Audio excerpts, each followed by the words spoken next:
Não pode ser só coincidência. Como pode ser que dragões tenham surgido na mitologia, no folclore, no imaginário de tantos povos tão diferentes em todos os continentes? E olha, eu vou falar uma coisa que pode cortar um pouco seu barato, mas fica um pouco mais depois disso que o que vem depois vale muito a pena. Não existe uma coisa chamada dragão. Não é que exista uma coisa chamada dragão e que essa coisa esteja presente em todas essas culturas. O que acontece é que todas essas culturas têm criaturas que, vistas de fora, parecem suficientemente similares e a gente consegue classificar todas elas com uma palavra, que é a palavra dragão. Então não é exatamente que a mesma criatura esteja em todas essas culturas.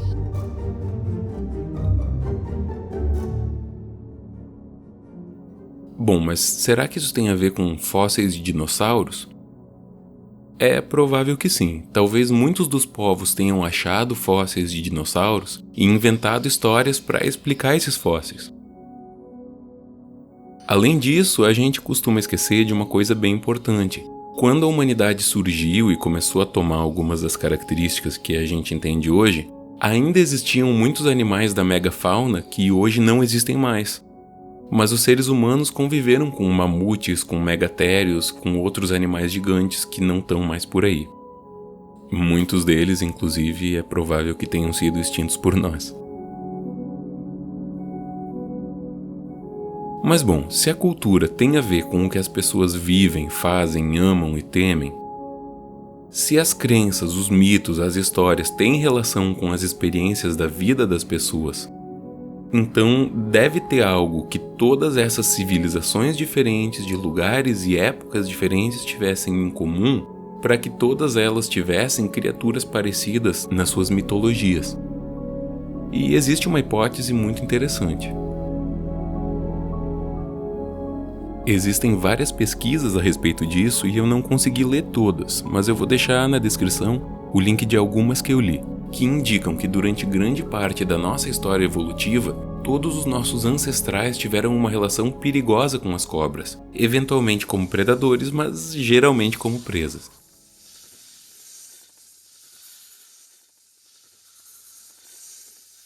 A forma como a nossa visão, não no sentido metafórico, no sentido literal, os nossos olhos, a forma como eles são estruturados, e as reações involuntárias que a gente tem quando vê uma cobra, sobretudo as grandes, são mecanismos evolutivos que fizeram com que os nossos ancestrais sobrevivessem.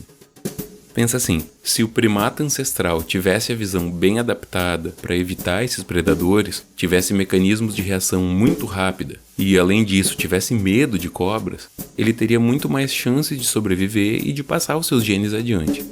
Multiplique isso por milhares e milhares de gerações, por milhões de anos, e o que temos é a herança de um medo irracional de cobras, e a tendência de ver cobras mesmo onde elas não existem. Porque, afinal de contas, evolutivamente, é melhor você ver uma cobra que não está ali do que você não ver uma cobra que está ali. Um caso parecido aconteceu, numa escala um pouco menor, com outros dos nossos principais predadores, as grandes aves e os grandes mamíferos carnívoros. Aí a gente começa a ver os dragões se formando. Talvez não seja à toa que Draco, em latim, signifique tanto dragão quanto serpente. Os imaginários de todas essas civilizações eram cultural e biologicamente preparados para ver e temer cobras gigantes, animais alados vindos do céu e quadrúpedes enormes com garras e dentes afiados. Esses são os principais ingredientes que vão formar os dragões. E em todas as mitologias e lendas mais antigas, se você procurar bem, lá estarão serpentes e ou dragões. Na epopeia de Gilgamesh, no horóscopo chinês, nas pirâmides maias, na Babilônia, na Grécia Antiga. E também na franquia de filmes que ganhou mais prêmios Oscar nesse milênio, Senhor dos Anéis. E também na série mais comentada de todos os tempos, Game of Thrones. E também no livro mais vendido de todos os tempos. Peraí, livro? Qual é o livro mais vendido de todos os tempos? é a Bíblia. E serpentes e dragões estão na Bíblia de ponta a ponta. No primeiro livro da Bíblia, Gênesis, a gente tem a serpente no Jardim do Éden. No último livro da Bíblia, o Apocalipse, a gente tem o dragão de 7 cabeças. E em inúmeros outros livros lá estão dragões e, sobretudo, serpentes.